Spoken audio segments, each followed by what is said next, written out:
हमारे देश में ज्यादातर लोग किसान हैं। आज इनमें से कई किसान अपने और अपने परिवार के सही पालन पोषण के लिए पर्याप्त आमदनी नहीं कमा पा रहे। हमने हमारे किसानों को सक्षम बनाने के लिए एक तरीका ढूंढ निकाला है, एक ऐसी तकनीक जिससे वे बिना किसी खर्चे के अपने खेतों के लिए खुद खाद बना सकते हैं, सिर्फ 18 दिनों में। आज हमारे किसानों की लगभग सारी आमदनी रासायनिक खाद, बीज, कीटनाशक और डीजल खरीदने में चली जाती है। लेकिन अपनी खाद खुद बनाकर कठिन से कठिन क्षेत्रों में काम करने वाले किसान अपनी आमदनी 10 गुना तक बढ़ा सकते हैं और इसके फायदे पहले ही इस्तेमाल से दिखने लगते हैं। आश्चर्य की बात यह है कि शिवंश खाद से उपज में 15 से 40% की बढ़त होती है, सिंचाई में 50% तक कम पानी लगता है, फसलों को बीमारियों से लड़ने की ताकत मिलती है, जिससे कम रासायनिक कीटनाशकों की जरूरत होती है। यूरिया, एमओपी और डीएपी का इस्तेमाल नहीं करना पड़ता और साथ ही हमारी जमीन ज्यादा उपजाऊ बनती है, जिससे न सिर्फ हम बल्कि हमारी आगे आने वाली पीढ़ियां भी खेती करके अच्छे से जीवन यापन कर सकती हैं।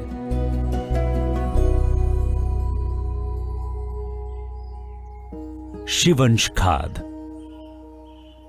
ये खाद 3 तरह की सामग्रियों से बनती है: सूखी सामग्री, हरी सामग्री और गोबर। इन सामग्रियों को सही मात्रा में मिलाने से बिना किसी खर्चे के एक बेहतरीन खाद तैयार की जा सकती है, वो भी सिर्फ 18 दिनों में। अच्छी खाद बनाने के लिए इसके ढेर को 7 बार पलटना पड़ता है। खाद को बनाने के 4 दिन बाद पहली पलटाई करें, इसके बाद हर दूसरे दिन पलटाई करें। सामग्रियां: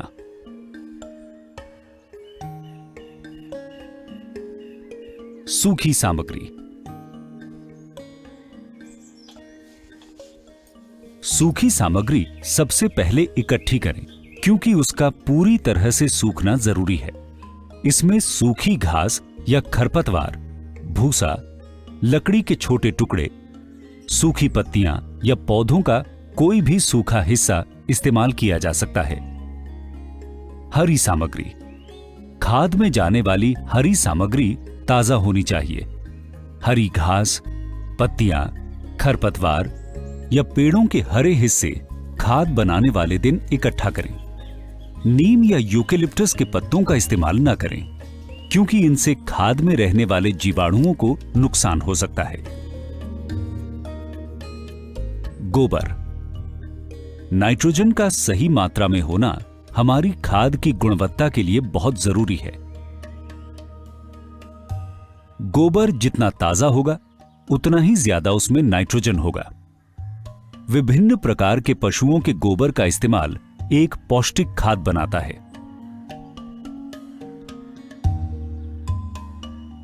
तैयारी। खाद को बनाने के लिए एक सूखी और छायादार जगह चुनें। इस जगह में पानी और पानी के निकास की सुविधा होनी चाहिए।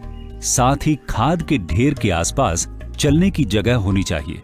बेहतर है कि खाद का ढेर घर या खेत के पास बनाया जाए। सूखी और हरी सामग्री को लगभग 2 इंच के आकार में काटें।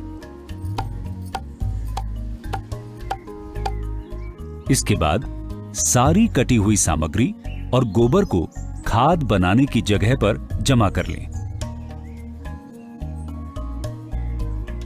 खाद बनाने से पहले जरूरी साधन जमा कर लें। 10 लीटर का तसला, जाली, बांका या काटने का साधन, प्लास्टिक शीट या तिरपाल।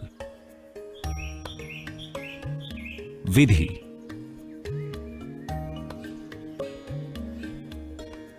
1 घन मीटर खाद बनाने के लिए ढेर की ऊंचाई 1.2 मीटर या 4 फीट होनी चाहिए। इससे छोटा ढेर बनाने से सही मात्रा में गर्मी पैदा नहीं होगी। ढेर की चौड़ाई भी 1.2 मीटर या 4 फीट होनी चाहिए। सूखी सामग्री, हरी सामग्री और गोबर की सामग्री की सही मात्रा बहुत जरूरी है। ये सामग्रियां 9:6:3 के अनुपात में इस खाद के लिए उत्तम पाई गई हैं। 9 हिस्सा सूखी सामग्री, 6 हिस्सा हरी सामग्री और 3 हिस्सा गोबर। 10 लीटर के तसले से आप हर सामग्री को नाप सकते हैं। सबसे पहले 9 तसला सूखी सामग्री नापकर पहली परत लगाएं।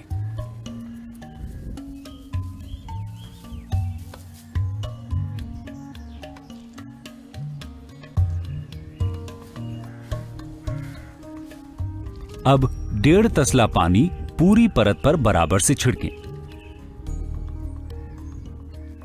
अगर आप धान के भूसे का इस्तेमाल कर रहे हो तो उसे पानी से पहले से भिगोकर रख सकते हैं। इससे सूखी सामग्री की परत पर हर बार पानी डालने की जरूरत नहीं पड़ेगी।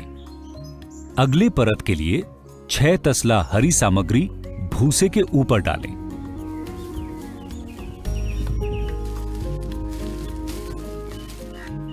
हरी सामग्री में पहले से थोड़ा पानी होता है, तो इसके ऊपर सिर्फ 1 तसला पानी छिड़कें।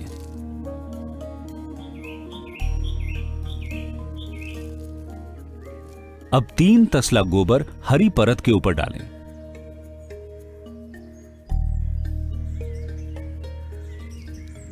गोबर की परत पर सिर्फ आधा तसला पानी छिड़कें। ज्यादा पानी डालने से पानी और गोबर मिलकर बह जाएंगे और ढेर में नाइट्रोजन की मात्रा कम हो जाएगी।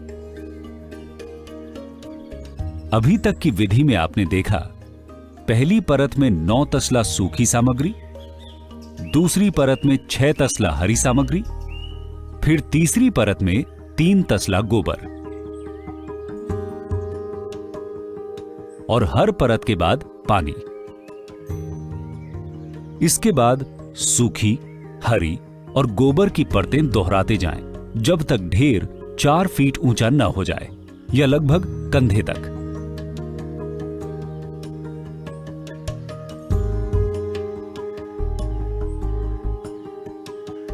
ये 3 परतें आपको 5 से 8 बार लगानी होगी। याद रखें, हर परत के बाद तसले से नापकर पानी छिड़कें। 4 फीट ऊंचा ढेर बनने के बाद ढेर को पूरा करने के लिए इसे सूखी सामग्री की एक परत से ढक दें और थोड़ा पानी छिड़क दें। बस गोबर की परत को ढकने लायक सूखी सामग्री की जरूरत है। अगर ढेर के नीचे हल्का पानी निकल रहा है तो ढेर में पानी की मात्रा सही है। इसके बाद ढेर को तिरपाल या प्लास्टिक की शीट से ढक दें। खाद में मौजूद सूक्ष्म जीवों की रक्षा के लिए यह जरूरी है।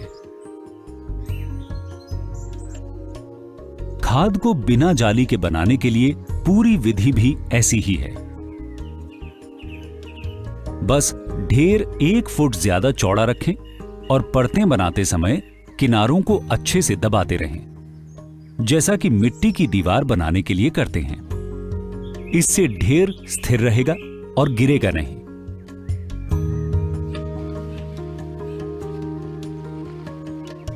तीन दिन छोड़ने के बाद चौथे दिन खाद को पहली बार पलटें। खाद को समय पर पलटना बहुत जरूरी है। पलटने से खाद में पनपते हुए जीवाणु को हवा और पानी मिलता है, जिससे वो अपना काम जल्दी कर सकते हैं। पलटते समय ध्यान रखें कि ढेर के बाहर की सामग्री को अंदर रखें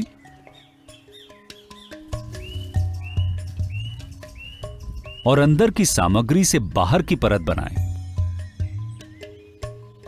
अंदर का बाहर, बाहर का अंदर। खाद को पलटने से पहले हर बार अंदर की सामग्री का तापमान और नमी की जांच करें। ढेर कुल 7 बार पलटा जाएगा। तापमान परीक्षण। बनती हुई खाद का सही तापमान 55 से 65 डिग्री सेल्सियस होना चाहिए। तापमान की जांच करने के लिए अपने हाथ से कोहनी तक गड्ढा करें और हाथ अंदर की तरफ डालें। अगर आप अपना हाथ अंदर आराम से रख पाएं, तो ढेर का तापमान कम है। अगर आप हाथ अंदर तक ले जा पाएं, पर गर्मी की वजह से वहां रख ना सकें, तो तापमान सही है। निचोड़ परीक्षण। नमी की जांच करने के लिए ढेर के अंदर से मुट्ठी भर सामग्री लेकर दबाएं। अलग अलग जगह से सामग्री निकालकर जांच करें। हमें देखना है कि खाद को हाथ से दबाने से पानी कितना निकलता है। अगर कुछ बूंद पानी निकले तो नमी की मात्रा सही है। अगर पानी एक बूंद भी ना निकले तो ढेर सूखा है। अगर 10-15 बूंद से ज्यादा पानी निकले तो ढेर ज्यादा गीला है। नमी जांचने के लिए नीचे से सामग्री ना निकालें, क्योंकि पानी ढेर के नीचे इकट्ठा होता है। छठा दिन, दूसरी पलटाई।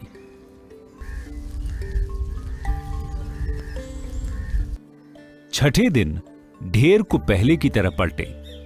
हर बार पलटने से पहले अंदर की सामग्री का तापमान और नमी की जांच करें। हर दूसरे दिन इसे पलटना जरूरी है। कम से कम 4 बार पलटने तक तेज गर्मी बनी रहनी चाहिए।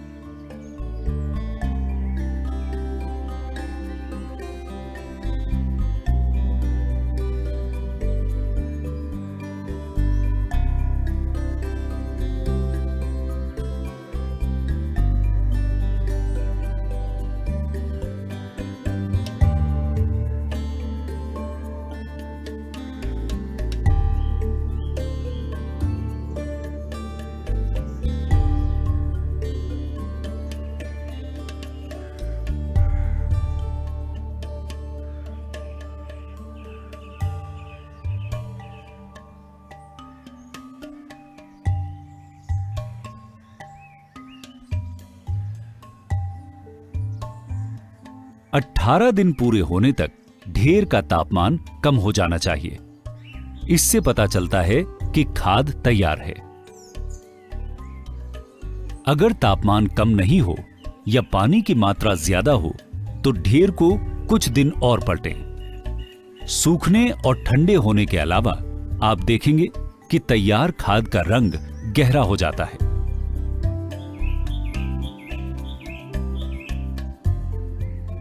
तैयार खाद में नमी होती है और उठाने में हल्की महसूस होती है। खाद से जुड़ी समस्याओं के आसान उपाय। ज्यादा सूखा।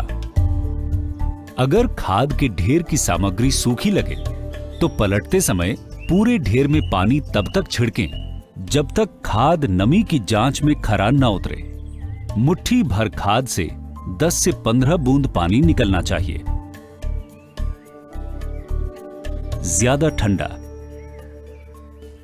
अगर नमी ठीक हो लेकिन ढेर का तापमान कम हो तो गोबर की मात्रा कम है।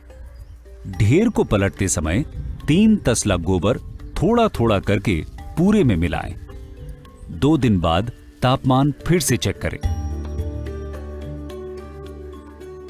ज्यादा गीला।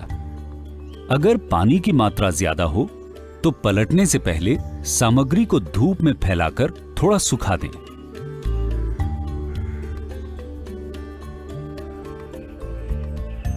ढेर को हल्की ऊंचाई पर बनाएं, जिससे बरसात के समय खाद के पास पानी इकट्ठा ना हो।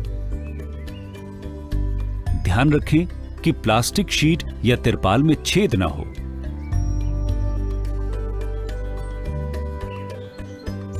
सावधानियां।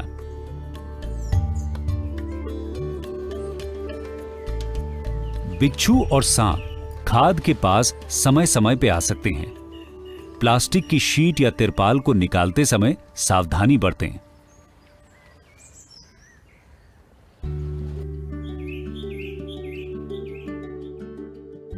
शिवंश खाद इस्तेमाल करने के लिए आप इसे रोपने के 3 दिन पहले जुताई के साथ खाद को मिट्टी में मिला सकते हैं। फसल बुआई के समय डाल सकते हैं या खड़ी फसल पर ऊपर से छिड़क सकते हैं। शिवंश खाद को 3 महीने तक किसी सूखी छायादार जगह पर ढककर रखा जा सकता है। अगर खाद 1 महीने से ज्यादा रखी हुई है तो इस्तेमाल करने के 1-2 दिन पहले उसमें थोड़ा पानी छिड़ककर उसकी पलटाई कर दें। इससे खाद के सूक्ष्म जीव फिर से जीवित हो जाएंगे। खाद को खेत में डालने के बाद उसे सूखी मिट्टी या सूखी सामग्रियों से ढक दें ताकि उस पर सीधी धूप न पड़े।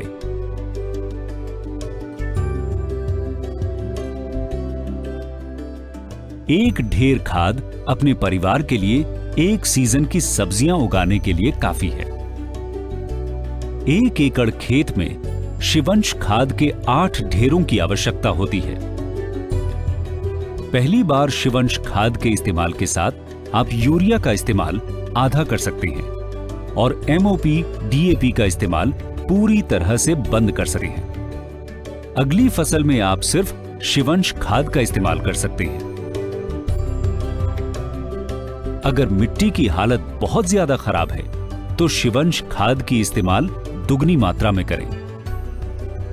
शिवंश खाद बनाने की प्रक्रिया खेत के बचे खुचे काम न आने वाली सामग्रियों को उपजाऊ खाद में बदल देती है, जिससे फसलों के लिए जरूरी सभी पोषक तत्व मिल सकते हैं। शिवंश खाद का इस्तेमाल करके किसान अपनी मिट्टी को उपजाऊ बनाने के लिए महंगे रसायनों पर अपनी निर्भरता कम कर सकते हैं, पानी का इस्तेमाल कम कर सकते हैं और गरीबी और कर्ज से मुक्ति पा सकते हैं।